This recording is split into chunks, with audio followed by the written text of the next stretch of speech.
Olá pessoal, tudo bem? Bem-vindos então ao último tópico dentro das nossas aulas de tipos de estudos epidemiológicos, em que nós vamos conversar sobre estudos randomizados. Essa aula então será dividida em 3 vídeos. No primeiro deles, que é o vídeo de hoje, nós vamos conversar sobre as características principais que definem os estudos randomizados. No segundo vídeo, vamos conversar sobre os diferentes tipos de estudos randomizados. E no terceiro e último vídeo, sobre as vantagens e limitações deste delineamento. Vamos iniciar, pessoal, relembrando a classificação dos estudos epidemiológicos que nós já vimos várias vezes ao longo dos nossos vídeos. Estudos epidemiológicos podem ser classificados como em nível individual ou coletivo e como observacionais ou experimentais. Nos vídeos anteriores, nós falamos sobre estudos observacionais a nível individual. No caso, estudos transversais, cortes e estudos de casos e controles.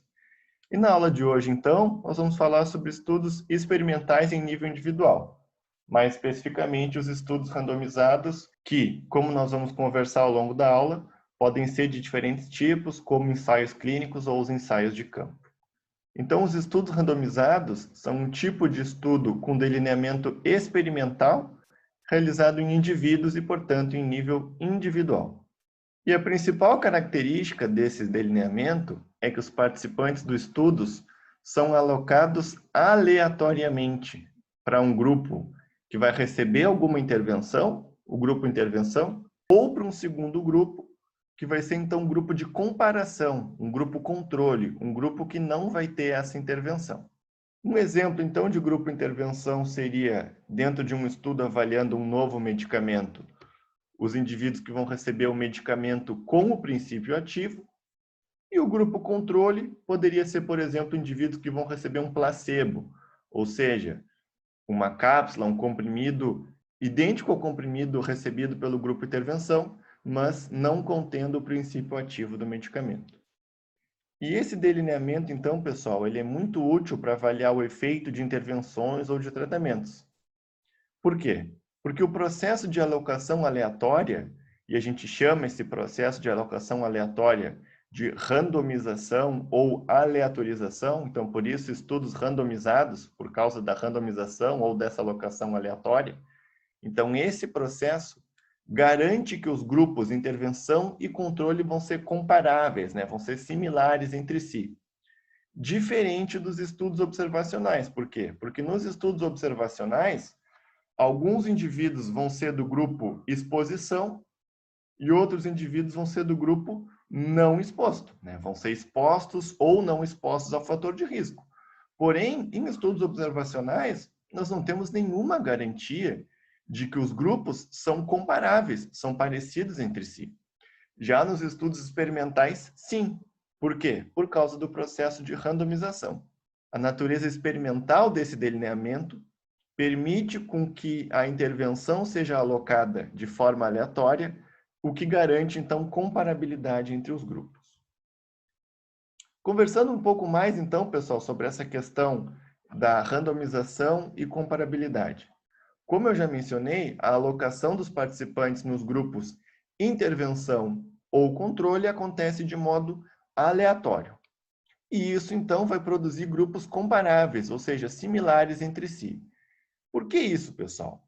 Bom, se nós estamos alocando alguns indivíduos da nossa amostra de forma aleatória para o grupo intervenção, é evidente que o grupo intervenção é uma amostra representativa do total de participantes.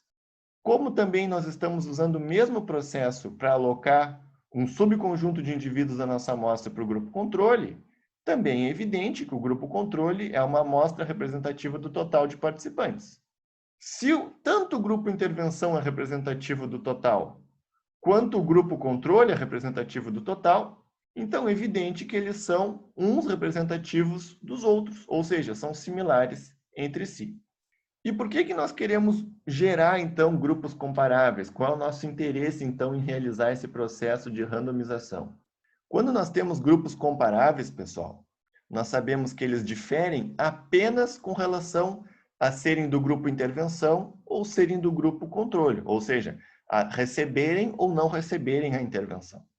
Portanto, pessoal, quaisquer diferenças na ocorrência do desfecho entre os grupos só podem ser consequência dos efeitos da intervenção, porque todos os outros fatores são iguais ou são muito parecidos entre os grupos. Então, o fato dos grupos serem comparáveis permitem com que a gente estude o efeito propriamente dito de uma intervenção, que é então uma das grandes vantagens desse delineamento. Discutindo ainda mais, pessoal, essa questão da randomização e comparabilidade. Em um estudo experimental randomizado, nós podemos entender cada um dos nossos grupos, ou seja, grupo intervenção e grupo controle, como uma subamostra aleatória, ou seja, equiprobabilística, da nossa amostra total. Ou seja, nós poderíamos pensar de forma análoga, da seguinte forma. É como se a nossa amostra total, ou seja, o total de participantes do nosso estudo, fosse a nossa população e o grupo, ou seja, o conjunto de indivíduos alocados para a intervenção ou para o controle, fosse a amostra. Fazendo então uma analogia com o processo de amostragem equiprobabilística que nós conversamos lá no vídeo de seleção de participantes de um estudo. Lá naquele vídeo nós falamos que se nós tivermos uma amostra equiprobabilística da nossa população-alvo, essa amostra vai ser representativa, ou seja, vai ser similar a essa nossa população-alvo. Aqui nós podemos fazer um raciocínio parecido. Se os indivíduos alocados para o grupo intervenção, por exemplo, são uma amostra equiprobabilística do total de indivíduos incluídos no estudo, então os indivíduos incluídos no grupo intervenção vão ser similares ao grupo total de indivíduos. E nós podemos fazer o mesmo raciocínio, então, para o grupo controle. Dessa forma, então, pessoal, nós podemos concluir que cada grupo, ou seja, o grupo intervenção e o grupo controle, é representativo, ou seja, similar à amostra total. E se ambos os grupos se parecem com a amostra, é lógico que eles vão ser parecidos entre si também. E isso é ilustrado aqui nessa tabela, pessoal, em que nós temos 5 características: proporção de sexo feminino, renda mensal média dos participantes, proporção de participantes hipertensos, proporção de participantes obesos e a média de altura dos participantes. Então, aqui nós vemos, tanto no grupo intervenção quanto no grupo controle, que eles são bem próximos, os valores são bem próximos aos valores na amostra total. E, consequentemente, então, os valores também são parecidos entre os próprios grupos. Ou seja, os grupos de intervenção e controle, em função do processo de randomização, vão ser parecidos, vão ser comparáveis entre si. Aqui, pessoal, nós temos uma representação simplificada da sequência de um estudo randomizado. Nós partimos, então, da nossa população, da qual nós vamos selecionar os participantes do nosso estudo. Esses participantes, então, obviamente, vão ter que fornecer consentimento informado para participar do estudo, em função de questões éticas relevantes. E os que aceitarem, então, vão compor a nossa amostra. Essa nossa amostra, então, nós vamos alocar uma parte dela para o grupo intervenção, que vai, por exemplo, receber um tratamento, e a outra parte dela, então, vai ser alocada para o grupo controle, que vai receber, por exemplo, um placebo, e essa alocação é feita de forma aleatória, processo que nós chamamos de randomização. Definidos os grupos, então, nós vamos acompanhar os participantes ao longo do tempo e medir a ocorrência de desfecho em cada um dos grupos. Aqui uma outra representação, pessoal, chamando a atenção para alguns outros aspectos de um estudo randomizado. Então, nós temos a nossa população geral e, a partir de um processo de amostragem, nós temos a nossa amostra, ou seja, o conjunto total de participantes que vai ser incluído no estudo. Através do processo de randomização ou aleatorização, nós vamos ter indivíduos alocados para receber a intervenção e indivíduos alocados para receber o controle. Porém, pessoal, é possível que alguns dos indivíduos alocados para receber a intervenção não recebam a intervenção. Por exemplo, no caso de um medicamento, o indivíduo pode esquecer de tomar o medicamento ou pode decidir não tomar por algum motivo, enfim. E indivíduos alocados para o grupo controle também podem receber ou não receber o controle, dependendo da natureza da intervenção. Isso aqui, pessoal, o fato de que nem todos os participantes do estudo vão obedecer, digamos assim, à intervenção a qual eles foram alocados, a gente chama de não adesão ou adesão imperfeita ao protocolo do estudo, que é uma coisa, então, que pode acontecer em estudos reais. Além disso, durante o acompanhamento, podem acontecer perdas por acompanhamento, assim como nos estudos de corte, em função de processos como desistência, morte, mudança de cidade, etc. E também ao longo do acompanhamento, pessoal, é possível que se façam análises interinas, ou seja, análises preliminares que já podem fornecer alguma ideia sobre se a intervenção está sendo efetiva ou não, se ela está causando muitos efeitos colaterais ou não, e assim por diante. Então, nós vamos acompanhar os participantes do estudo, medindo então a ocorrência do desfecho nos grupos. Chamando atenção, pessoal, para algumas etapas dos estudos randomizados, a primeira delas que eu queria mencionar aqui é o recrutamento dos participantes, ou seja, a seleção dos indivíduos que farão parte da amostra. Do ponto de vista ideal, pessoal, nós teríamos uma população-alvo bem definida, selecionaríamos os participantes do estudo através de amostragem equiprobabilística, como nós já conversamos várias vezes ao longo dos vídeos. E, obviamente, a população-alvo vai depender do objetivo do nosso estudo. Por exemplo, um estudo em que a nossa intervenção é um tratamento vai ser realizado em indivíduos doentes. Afinal, não faz sentido a gente aplicar um tratamento de uma doença em indivíduos que não tenham essa doença. Já estudos sobre uma vacina, por exemplo, ou sobre um agente preventivo de forma geral, vai ser realizado em indivíduos sadios. E em estudos randomizados, costuma-se aplicar muitos critérios de exclusão. Por quê? Para que a gente possa selecionar um conjunto de participantes no qual os efeitos colaterais vão ser minimizados, os quais vão ter uma maior tendência, uma maior probabilidade de aderirem ao protocolo do estudo e nos quais o efeito da intervenção provavelmente seja maior, ou seja, tenha uma maior probabilidade de se beneficiar da intervenção. Selecionados os indivíduos, pessoal, nós vamos então ter o nosso processo de aleatorização ou randomização e formação da linha de base do estudo, em que nós vamos então alocar os participantes ao grupo intervenção ou ao grupo controle de forma aleatória, ou seja, através do processo de randomização. E isso pode ser feito, pessoal, de várias formas. Por exemplo, através de um sorteio numa urna, ou jogando uma moeda, ou utilizando um programa de computador e várias outras formas que a gente pode, então, estar realizando esse processo de randomização. Existem várias formas de realizar esse processo. Randomização simples, em blocos, estratificada, pareada. Eu só estou mencionando aqui, pessoal, que existem esses vários tipos para que vocês tenham isso em mente, mas esse é um conceito que nós não vamos trabalhar nesse vídeo. Ao definirmos, então, os grupos, pessoal, ou seja, os grupos de intervenção e controle, nós vamos ter, então, a linha de base do nosso estudo, que, digamos assim, é o ponto zero do acompanhamento. A partir do momento em que nós definimos os grupos, então, o acompanhamento é iniciado. Definida, então, a linha de base, nós iniciamos o acompanhamento do estudo, que pode ser apenas um no final do estudo ou vários acompanhamentos, e o estudo vai terminar, então, com o último acompanhamento. Durante o acompanhamento, pessoal, os participantes do estudo podem seguir ou podem não seguir o tratamento prescrito. Quando um ou mais indivíduos não seguem o tratamento prescrito, nós dizemos então que existe adesão imperfeita ao protocolo do estudo. Durante o acompanhamento, então, vão acontecer casos novos do desfecho, alguns no grupo intervenção e outros no grupo controle. Em um estudo em que nós realizamos múltiplos acompanhamentos, nós temos a possibilidade de realizar análises preliminares, também chamadas de interinas, que podem, por exemplo, indicar que o estudo deve ser interrompido prematuramente. Por exemplo, vamos supor que o acompanhamento inicialmente previsto seja de 10 anos, mas que com 6 meses nós já conseguimos observar que o grupo intervenção está sofrendo muito com efeitos colaterais, está tendo uma ocorrência muito grande de efeitos colaterais. Nessa situação, então, pode ser o caso de interromper o estudo prematuramente, porque não faz sentido continuar submetendo os participantes do estudo a uma intervenção que lhes está fazendo mal. Porém, pode acontecer uma outra situação. Pode acontecer que, aos 6 meses de acompanhamento, já seja muito evidente que a intervenção funciona. E, nesse caso, não faria mais sentido continuar o estudo e privar os indivíduos do grupo controle de receber a intervenção.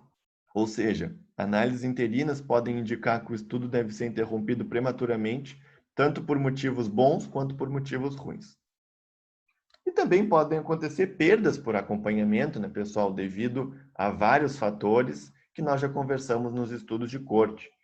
E isso pode afetar a representatividade da amostra e a comparabilidade entre os grupos, como nós também já conversamos nos estudos de corte. Com o encerramento do acompanhamento, então, nós temos o final do estudo, em que nós vamos definir o número final de casos do desfecho em cada grupo, no grupo intervenção e no grupo controle, e poderemos, então, comparar a ocorrência de casos do desfecho em cada um desses grupos. Vamos conversar um pouco, então, pessoal, sobre como nós poderíamos realizar um estudo randomizado. E lembrando, pessoal, sempre que eu trago esse passo a passo aqui, é óbvio que é uma ilustração simplificada do conjunto de passos que nós teríamos que fazer na vida real e que eu trago aqui no vídeo para fins didáticos, para que nós possamos ter uma ideia um pouco mais concreta sobre esse tipo de estudo. Então, no passo 1, nós definiríamos a população-alvo e a pergunta de pesquisa. No nosso exemplo aqui, o quanto uma nova vacina protege contra infecções pelo vírus SARS-CoV-2, que é um exemplo bastante atual, né, no momento da gravação desse vídeo, em que nós estamos vivendo a pandemia do novo coronavírus. E no nosso exemplo, então, a população-alvo são indivíduos adultos de entre 20 a 50 anos de idade, saudáveis, residentes na cidade de Porto Alegre, no Rio Grande do Sul. Nosso passo 2, então, nós teríamos que elaborar uma estratégia de amostragem adequada. Para fazer isso, pessoal, nós vamos ter que responder uma série de perguntas. Como identificar todos os indivíduos elegíveis? Será que a gente vai ter uma lista de todos os adultos entre 20 e 50 anos saudáveis que residem em Porto Alegre? Ou será que a gente teria que usar voluntários para fazer o estudo? E quais critérios de exclusão nós teríamos que usar? Nós vamos discutir um pouco mais essas perguntas na sequência da aula. No passo 3, pessoal, nós precisamos definir detalhadamente o processo de randomização. E aqui, pessoal, eu tenho um exemplo que vocês podem ler se vocês quiserem, eu não vou ficar explicando aqui no vídeo, que descreve em detalhes como esse processo de randomização vai acontecer. E por que é importante isso, pessoal? Porque é justamente um processo de randomização adequado que vai garantir que os grupos de intervenção e controle sejam comparáveis. Portanto, a randomização é um componente-chave de um estudo experimental randomizado, merecendo, portanto, uma descrição detalhada da sua metodologia. No passo 4, então, nós precisamos também definir de forma detalhada a intervenção, porque diferente de um estudo observacional em que nós perguntamos aos participantes sobre eles serem expostos ou não a um fator de risco, aqui somos nós que vamos aplicar a intervenção, então nós precisamos ter uma definição muito clara do que vai ser feito. No nosso exemplo aqui, nós temos uma situação em que a intervenção é composta de 2 doses da vacina, quando que vai ser aplicada a primeira dose e quando que vai ser aplicada a segunda. No grupo controle, nesse exemplo seria o mesmo protocolo, mas usando um placebo em vez da vacina ativa. E no nosso exemplo aqui, nem os participantes e nem a equipe de vacinação sabem se o participante está recebendo a vacina ativa ou placebo. E mais adiante na aula nós vamos conversar do porquê que nós queremos esconder essa informação dos participantes e da equipe. No passo 5, pessoal, nós vamos então definir a metodologia de mensuração dos desfechos primário e secundários. O que é um desfecho primário, pessoal? Que é uma nomenclatura nova aqui na nossa sequência de vídeos. O desfecho primário é o desfecho que se refere à principal pergunta do nosso estudo. Pergunta essa que o nosso estudo é desenhado para responder. Então, o principal objetivo do nosso estudo está relacionado com esse desfecho. No nosso exemplo, a principal pergunta de pesquisa é o quanto a vacina protege contra novas infecções. Então, nós poderíamos medir isso, por exemplo, realizando testes diagnósticos a cada 15 dias durante 6 meses, por exemplo. Nós também podemos ter desfechos secundários, pessoal, que seriam outros desfechos de interesse, também relacionados à temática geral do estudo, mas que não fazem parte da nossa pergunta de pesquisa principal. Então, por exemplo, nós poderíamos estar interessados em sintomas dos participantes ou ainda em estudar efeitos colaterais da vacinação.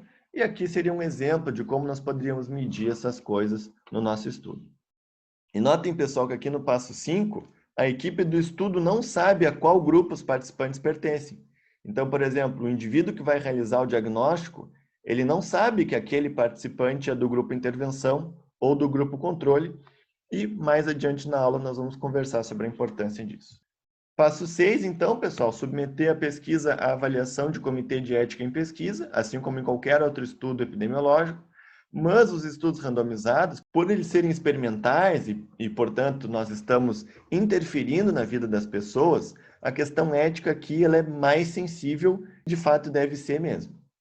Por exemplo, nós teremos que ter muito claro no nosso projeto o que vai ser feito caso, por exemplo, durante o estudo, surjam fortes evidências de efeitos colaterais da vacina. Ou uma outra situação, durante o acompanhamento, alguns participantes vão ser diagnosticados com infecção. E aí, o que nós vamos fazer com esses participantes? Vamos mandar eles para casa e eles que se virem? Ou vamos prestar algum tipo de atendimento? Uma outra situação ainda, o estudo prevê interrupção prematura. Caso análises interinas indiquem fortemente que a vacina funciona muito bem, nós conversamos, né, pessoal, alguns slides anteriores, que é possível que análises interinas indiquem rapidamente que a intervenção funcione muito bem. Nesse caso, nós vamos continuar o estudo e continuar privando o grupo controle de receber a vacina, ou nós vamos interromper o estudo e fornecer a vacina para todo mundo? Então, são questões como essas e várias outras questões que teriam então que estar contempladas em um projeto submetido ao Comitê de Ética em Pesquisa. Tudo então pronto para realizar o estudo, nós vamos realizar o recrutamento, ou seja, a seleção dos indivíduos que vão fazer parte do nosso estudo. E aí nós vamos deparar com uma série de dificuldades de ordem prática, como nós já discutimos várias vezes ao longo dos nossos vídeos, do tipo recusas, desistências e por aí vai.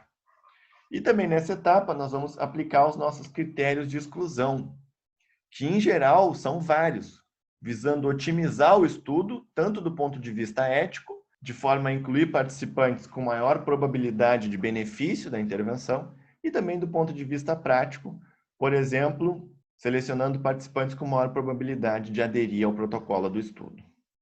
Realizado então o recrutamento, pessoal, e a alocação da intervenção, nós vamos então acompanhar os participantes do estudo, e aí também nós podemos ter várias limitações de ordem prática. Indivíduos do grupo intervenção podem nunca comparecer para receber a vacina, que seria aqui um exemplo, então, de adesão imperfeita. Já os indivíduos do grupo controle, será que eles poderiam receber a vacina de outras formas? Depende. Depende se existe uma campanha de vacinação em andamento, ou se a vacina é disponível no meio privado. Então, dependendo do contexto, é possível que os indivíduos do grupo controle recebam ou não a vacina. Nesses dois primeiros casos aqui, pessoal, seriam exemplos de adesão imperfeita que podem acontecer em um estudo randomizado.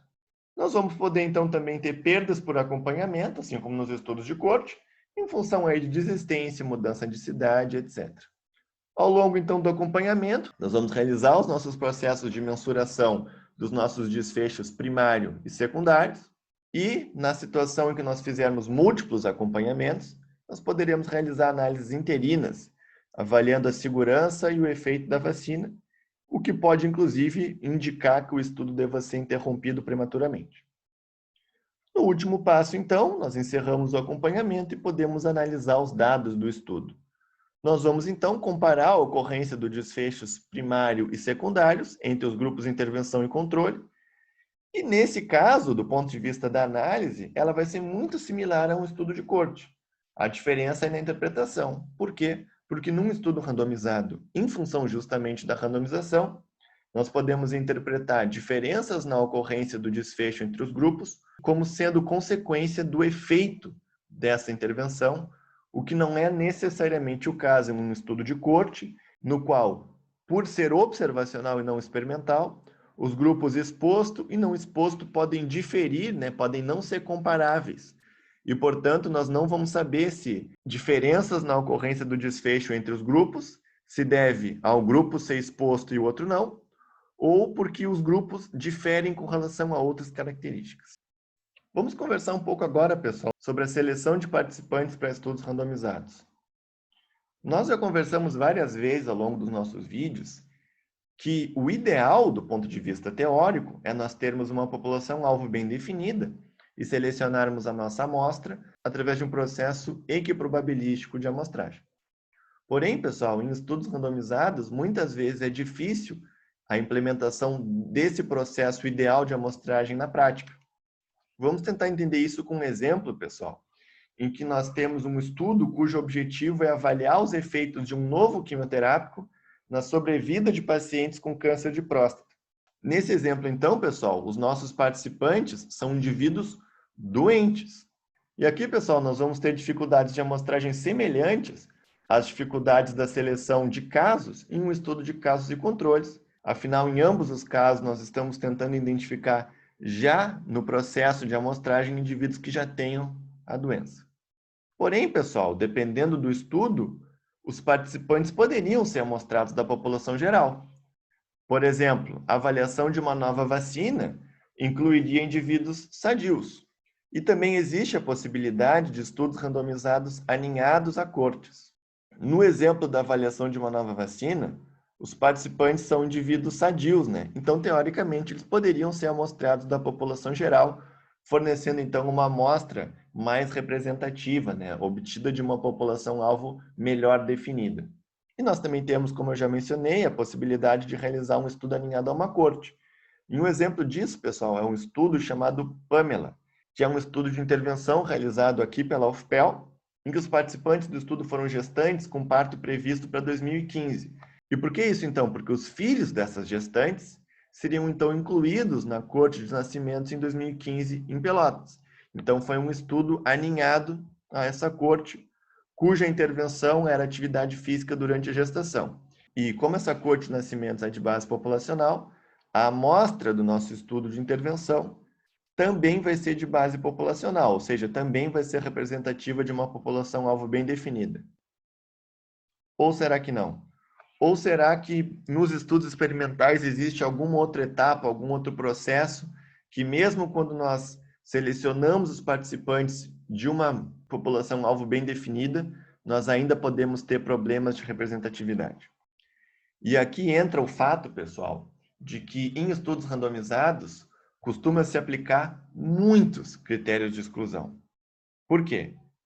Para excluir indivíduos com maior risco de efeitos colaterais, o que é necessário do ponto de vista ético. Afinal, seria antiético nós incluirmos num estudo indivíduos que sabidamente têm um grande risco de efeitos colaterais se forem submetidos à nossa intervenção. Também nós podemos aplicar critérios de exclusão para excluir indivíduos com menor probabilidade de adesão ao protocolo e de permanecerem ao longo do acompanhamento do estudo. Então, aqui seria uma motivação de ordem prática para aplicar determinados critérios de exclusão. E também muitas vezes aplica-se critérios de exclusão para excluir indivíduos com baixa probabilidade de se beneficiarem da intervenção. Afinal, se nós estamos fazendo com que a pessoa participe do estudo, o mínimo é que ela tenha pelo menos alguma chance de se beneficiar dessa intervenção. Lógico que não vai haver uma garantia. Se houvesse garantia, não haveria necessidade de fazer o estudo. Mas pelo menos uma maior probabilidade de benefício, o que também é necessário do ponto de vista ético. Porém, pessoal, se nós aplicarmos muitos critérios de exclusão, nós podemos comprometer a representatividade da nossa amostra, mesmo no caso de participantes amostrados de uma população-alvo bem definida. Por quê? Porque mesmo que nós selecionemos uma amostra que seja originalmente representativa de uma população-alvo bem definida, ao aplicar uma série de critérios de exclusão, nós podemos chegar na amostra que vai de fato compor a linha de base do estudo, que seja já muito diferente da nossa amostra original e, portanto, muito diferente da população-alvo. Por isso, pessoal, na prática, muitas vezes estudos randomizados utilizam alguma forma de amostragem por conveniência. Por exemplo, incluindo voluntários nos estudos, que são, em geral, mais motivados a participar e, portanto, têm maior probabilidade de aderirem ao protocolo e de permanecerem no estudo. O processo de amostragem por conveniência simplifica o processo de amostragem, de forma a reduzir o tempo e custos de um delineamento que já é caro e complexo. Porém, como nós já discutimos várias vezes, a amostragem por conveniência pode comprometer a representatividade de um estudo epidemiológico. Por exemplo, aqui, pessoal, nós temos o fluxo de um estudo de intervenção cujo desfecho era hipertensão. Então, notem, pessoal, lá no início do estudo, havia aproximadamente 180 mil pessoas potencialmente elegíveis. Lá no final, nós temos apenas aproximadamente 11 mil elegíveis que aceitaram participar do estudo, partindo então, pessoal, de aproximadamente 180 mil indivíduos. Então, notem nesse exemplo, que é um exemplo até bastante extremo, como as várias etapas do estudo, entre recusas e critérios de exclusão, geraram uma amostra muito menor e que, muito provavelmente, não seja representativa de uma população-alvo bem definida. Certo, pessoal? Espero que o conteúdo desse vídeo tenha ficado claro. Nos vemos então na parte 2 dessa aula, em que nós vamos conversar sobre os tipos de estudos randomizados. Até lá!